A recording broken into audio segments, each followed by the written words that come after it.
Él es el showman de América Latina. Desde 1962 hasta el 2015 fue el encargado de llevar el espacio televisivo Sábado Gigante. A sus 80 años tiene todavía ganas de vivir. Hoy 15 preguntas con Don Francisco. Tuve que confesar que además tuve que tomar un terapista porque es muy difícil acostumbrarse a esta nueva etapa. Mi pregunta es que va directamente a Don Mario, al que interpreta a Don Francisco. ¿Tanta demanda de ese personaje le ha quitado vida, espacio a usted como persona? En algún momento sí. Con ganas de vivir es el nombre de su más reciente libro. Ese título nos pone en manifiesto la voluntad que tiene y desea para seguir explorando la vida. ¿Qué le falta por alcanzar? ¿Qué desea por vivir? Bueno, la verdad, Luis, que los logros y los éxitos pasados son parte de la historia. El éxito de la vida es despertar todos los días con un proyecto, con algo que hacer, con ganas de vivir. Este es mi cuarto libro y yo quise plasmar en ello no solamente parte de la historia, por ejemplo, del final de Sábado Gigante, mi lucha del peso, que puse el peso de mi peso, sino además quise hablar del estallido social que hubo en Chile, de cómo fueron los primeros meses para mí de la pandemia en que yo me encontraba, digamos, en mi casa, en una cuarentena sin poder salir. Y eso me dio una perspectiva, además, de una vida distinta que estaba comenzando para mí, que la empiezo a aceptar cuando dejo el pelo que tenga el color natural con el que yo recibí los 80 años. El 28 de diciembre del 2020 recibí esa edad. Cambié de folio y pasé a los 80 años. Usted tiene deudas con la vida. ¿Hay algo pendiente con su conciencia? ¿Siente que le faltó algo por hacer y que dejó en pausa? Creo que en algunas cosas voy a quedar al debe, pero en otras cosas quiero cambiar y quiero reencontrarme con aquellas partes de mí mismo que yo considero hoy día que puedo mejorar. Porque la verdad es que uno vive la vida sin experiencia. Si uno viviera la vida con experiencia, no tendría ninguna gracia. Lo importante es que visto de la experiencia hacia atrás, uno haría muchas cosas completamente distintas, diferentes. Pero si las volviera a vivir, creo que las haría exactamente igual como las hizo porque no tenía la experiencia. Entonces hay una época de la vida, los años cuando uno necesita hacerse un lugar en este mundo, en cualquier actividad, en cualquier nivel social, da lo mismo, hay que hacerse un lugar. Y para eso, dependiendo de los deseos de cada uno, para algunos era importante conocer el amor, tener familia, encontrar un buen trabajo, crecer. Para otros, a lo mejor la vida se desarrollaba de manera distinta porque era un científico en que su vida estaba dedicada exclusivamente a pensar en aquella materia que le interesaba descubrir. Y todo es respetable en la vida, pero como digo, las etapas se van sucediendo y van cambiando, nos van cambiando a nosotros. Don Francisco es un personaje de peso en las comunidades latinas. Mi pregunta va hacia Don Mario, el que interpreta a Don Francisco. ¿Tanta demanda de ese personaje le ha quitado vida o espacio a su persona? En algún momento sí, porque esto, cuando uno lo explica, es difícil explicárselo al público que no hace esta actividad. Digamos, es lo mismo que explicarle a una persona que aunque sea aficionada al fútbol, no sabe lo que significa ser un futbolista profesional. Por lo tanto, claro, imbuido en esta vorágine de conseguir el éxito, que a través de este trabajo es el aplauso, es el reconocimiento, uno se posterga bastante en pos de eso. Y la gente dirá, ¿cómo se posterga uno si uno es uno mismo? Sí, pero uno se va separando del otro. Hay un uno público y hay un uno privado. Lo mismo pasa con Luis Olavarrieta. Luis Olavarrieta no habla igual ni pregunta igual en su casa, porque sería muy cansador que estuviera hablando en primer lugar para que se le entendiera muy bien cada una de las palabras, vocalizara bien, y entonces estuviera y decía, si está casado, decía, ¿cómo está mi amor? Si está con la mamá, decía, mamá, ¿cómo te va? Ahora voy a hacer una entrega. Sería muy cansador. Por lo tanto, no es que este personaje que uno hace sea un personaje que a uno no le corresponde o uno no crea, pero se va transformando de a poco. Se va profesionalizando el personaje y la persona que le tiene que dar el combustible a este personaje se va quedando cada vez más atrás. Y el personaje cada vez necesita más combustible. ¿Cómo ha hecho para manejar un personaje cuyo propósito está concebido para entretener, con su vida personal y emocional? ¿Don Mario es tan Don Francisco como uno cree? Usted todo el tiempo está en la postura de recrear y divertir. Lo que pasa es que esto es natural, a uno le va ocurriendo. Yo pienso a veces, digo, y con el mayor respeto, uno no se imagina a la reina Isabel transpirando o con dolor de barriga, o no se la imagina duchándose. Uno ve a la reina Isabel como la reina Isabel, pero la reina Isabel es todo eso, se ducha, transpira, llora, se ríe y en un momento sale a ser la reina Isabel y está vestida de estos colores así bien encendidos con el sombrero del mismo color y uno ve a la reina Isabel. Bueno, pasa un poco lo mismo con las personas que hacen un trabajo público, hacen un programa deportivo o hacen un programa de entretenimiento, hacen un programa político. Ahí hay una actitud, hay una necesidad de proyectar, hay una necesidad de estar bien preparado y después ese hombre sale de ahí, de esa pantalla, de esa cámara, de ese micrófono y vuelve a ser él para prepararse para el día siguiente o la próxima semana, cuando sea, en que nuevamente se va a requerir todo su talento en ese sentido. Volvamos con su libro Con ganas de vivir. Se dice que en él existen muchas confesiones personales que fueron difíciles de hacer. ¿Cuál ha sido el mayor aprendizaje que le ha dejado la vida? Escribir un libro es dejar un testimonio y un comunicador siempre quiere dejar un testimonio. Yo quería dejar un testimonio de lo que ha significado para mí los últimos 20 años, porque este es mi cuarto libro. O sea, aquí yo de alguna manera, en general, en algún momento fui también más atrás, pero en general estoy hablando desde que cumplí 60 años, que es donde me tomé la primera pastilla, la primera tableta, cuando me dijeron a los 60 años usted tiene diabetes, por ejemplo, hasta los 60 no tuve, y de ahí hasta hoy día me debo estar tomando unas 14 píldoras al día. Bueno, no hablar solamente de las píldoras, de lo que ha significado el término de algo tan importante que hice durante 53 años como Sábado Gigante, de asumir una nueva década de los 80 años, de tener que reinventarme, de escribir este libro en que tuve que confesar que además tuve que tomar un terapista, porque es muy difícil acostumbrarse a esta nueva etapa. Este libro que salió muy bonito se llama Con ganas de vivir. Hay una página, ya que me hablaste del libro, que se llama conganasdevivir.com, porque este libro está en digital y también está hecho con mi propia voz, por si alguien quiere un audiolibro y lo pone en su auto, en algún lugar donde quiera escucharlo y no leerlo, también está. Don Mario, ¿y sobre sus miedos? ¿Nos puede revelar en qué momento enfrentó su mayor temor? ¿Qué circunstancia de la vida puso en manifiesto las alarmas de su vida? Bueno, yo creo que ahora último, porque tengo que acostumbrarme a aceptar, en primer lugar, a tener ganas de vivir de manera diferente, con ciertos cambios significativos, tanto en el aporte que pueda hacer yo como comunicador, como en la vida privada. Tengo que tener un cambio. Me tengo que reencontrar con mi esposa, no es que estaba desencontrado, pero en la pandemia vivimos más tiempo juntos de que en los últimos 10 años. Yo era una persona que viajaba mucho, que trabajaba muchas horas al día. Tengo que también producir este acercamiento más grande con mis hijos y mis nietos. Tengo que estar a la espera de los bisnietos. Eso con respecto a lo familiar, con respecto a lo profesional. Quiero hacer el mayor aporte posible. Yo acepto todo tipo de entrevistas pensando que de pronto en lo que uno va diciendo, en lo que uno va comentando, a alguien le pudiera servir. Y esa es la vocación de un comunicador. ¿Qué se despertó en usted durante la pandemia?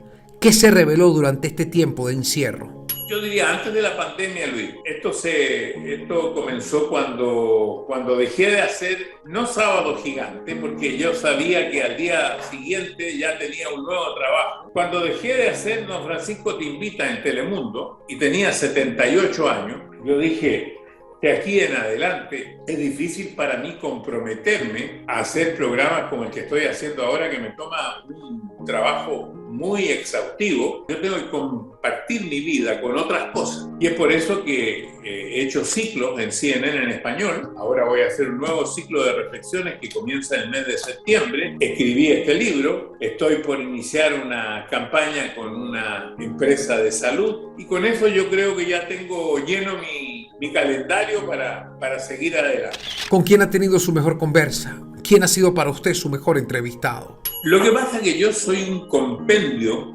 del conocimiento que tuve a través de, yo calculo 80.000 entrevistas, un estadio completo de gente que yo a lo largo de estos años he entrevistado. Desde el más modesto labriego hasta los más altos ejecutivos a presidentes, reyes, he entrevistado todo tipo de gente. Y en ese compendio, porque es difícil decir, mira, yo estoy influenciado, claro, en el último tiempo, especialmente en los últimos 20 años, tuve la oportunidad de entrevistar a todos los presidentes de los Estados Unidos, la nación más importante del mundo, Bush padre, Bush hijo, Clinton, Obama, todos los candidatos que fueron con ellos a las elecciones, artistas, en el mundo hispano mucho, me marcó mucho hace 20 o 30 años atrás una entrevista que le hice a Anthony Quinn y así, o una entrevista que le hice a Indira Gandhi cuando fui a la India, grandes personajes de la historia, pero yo creo que al final, para ser justo, uno es un compendio. Además, yo como comunicador, no solamente he sido yo soy como un vendedor viajero, yo he sido el representante del talento, del trabajo, del esfuerzo de mucha gente que estaba detrás mío, que me entregaba a mí combustible para yo hacer los programas. Un programa como el mío no lo hace una sola persona, son muchos que aportan su talento de manera anónima y yo soy un compendio de todo eso. ¿Cuál es el mensaje a la gente que no tiene ganas de vivir? Más de 800.000 personas se suicidan cada año. Es la segunda causa de muerte en el grupo que va entre 15 hasta 29 años. ¿Qué le dice a las personas que no tienen ganas de seguir viviendo? Bueno, muy lamentable que hay gente que no quiere seguir viviendo. De todas maneras, hay más gente que nace que la que muere. Así que el mundo va creciendo. Mis ganas de vivir es porque yo creo que siempre hay que tener un propósito y un proyecto. Pongo la P mayúscula adelante, un propósito y un proyecto. Y al levantarme todos los días me tengo que levantar con un propósito y con un proyecto. Y eso es lo que trato de hacer. Y eso es lo que hice hoy día. Yo sabía que hoy día tenía una entrevista contigo. Antes tuve una cosa que hacer bastante, diría personal, porque tuve que ver una cosa de unos muebles, porque me estuve cambiando. Ahora, terminando esto, tengo una reunión creativa con respecto a los programas que vamos a hacer en septiembre de reflexiones. Ahora estoy hablando contigo, o sea, un proyecto y un propósito. ¿Cuál es el mensaje de don Mario a la audiencia que ahorita nos está viendo y piensa que no tiene futuro o que no hay sueños posibles? Lo primero que tengo que decir es que no tener sueños es como colgar el alma. Porque, por ejemplo, Luis, yo soy hijo de inmigrantes que vienen del Holocausto, que vienen de... Mis padres son judíos alemanes, que tienen que huir desde Alemania, donde mueren muchas personas en las cámaras de gases, donde hay mucho miedo, y yo tengo que nacer en una casa muy modesta, y mis padres tuvieron sueños que pudieron cumplir, yo también tuve sueños, y no importa si los sueños nos diferencian, lo importante es tener sueños, es tener un propósito y un proyecto, como decía, por eso este propósito y proyecto sería ganas de vivir. Usted también ha buscado conciliar con su pasado para poder llevar una vida sin tanto peso. Entiende el dolor del silencio, fuiste testigo del dolor de tu padre a través de su reserva con el drama que vivió con el Holocausto. ¿Por qué quiso reconstruir su pasado?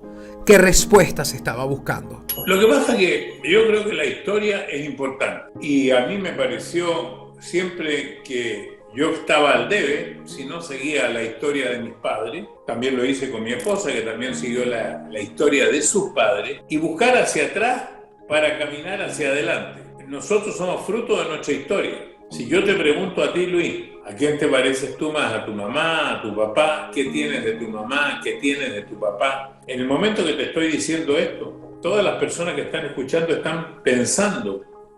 Estos son temas que le abarcan a todo el mundo. Cada uno está pensando qué tengo de mi mamá, qué tengo de mi papá, cómo soy yo, en qué me diferencio, ¿verdad? A mí me parece que ese ejercicio también es bueno e importante. ¿Y en su búsqueda, qué encontró?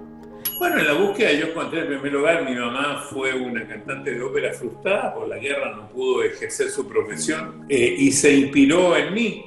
Quiso que yo fuera cantante y eso creo que como cantante lo hacía regularcito, sí podía cantar, pero creo que no era para ser cantante, tenía otras vocaciones. De mi padre tengo la perseverancia y así. Cuando uno se pregunta, como te dije yo, me hice esta pregunta y tanto tú como quien te está manejando en este momento el video, como los que te están escuchando o viendo, pusieron en su mente qué tengo del uno, qué tengo del otro y así funciona la mente. Ahora, tomando en cuenta sus experiencias, ¿cuál cree usted que puede ser el mensaje idóneo para la juventud? Es difícil para mí, de verdad, aconsejar a la juventud de hoy, porque la juventud de hoy tiene valores y oportunidades que yo no tengo. Nosotros hoy día nos alejamos mucho de la juventud porque para nosotros la tecnología está alejada de nuestras posibilidades de manejo. Y la tecnología ha hecho cambiar las relaciones humanas y además la inclusión, elevar a la mujer al lugar que le correspondía, que la mujer y el hombre tuvieran las mismas oportunidades, las mismas posibilidades. Todo eso ha hecho cambiar cómo la pareja enfrenta la vida, cómo una vida la enfrentaba una pareja como la que formé yo en una época machista, donde el hombre era el proveedor y para eso se casaba o se juntaba con alguien para proveer él mientras se construía alrededor de la esposa o de la mujer una familia. Hoy día es distinto. Hoy día las prioridades de las personas son diferentes. Primero quieren realizarse y después a lo mejor formar una familia. Y no todos quieren formar una familia. Entonces yo creo que es difícil para mí poder decir cuál sería mi consejo. Un consejo que creo que es irrelevante de la época, el que me ha guiado a mí siempre, que también es con la P, porque dije un proyecto y un propósito, pero con perseverancia. Otra letra P que yo le agregaría, la perseverancia. Cuando tú te caes y te tienes que levantar, si te caes 99 veces, te tienes que levantar 100. La perseverancia creo que es algo bien importante. Usted se convirtió en la representación de muchas naciones latinoamericanas. ¿Cómo ha podido palpar usted estos movimientos sociales que se han manifestado en nuestras naciones? Este aparato ha cambiado el mundo. Este aparato ha hecho que cada uno tenga un computador en sus manos y ha democratizado la comunicación.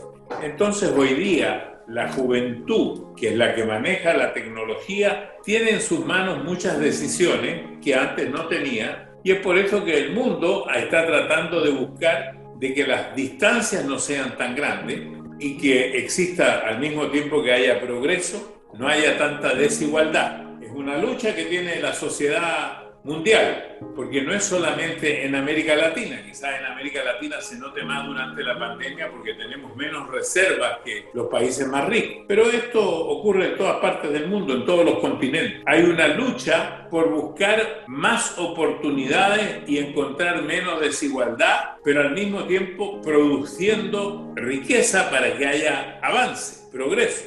Después de tantos años de éxito con Sábado Gigante, ¿la fórmula se agotó? ¿Usted se cansó?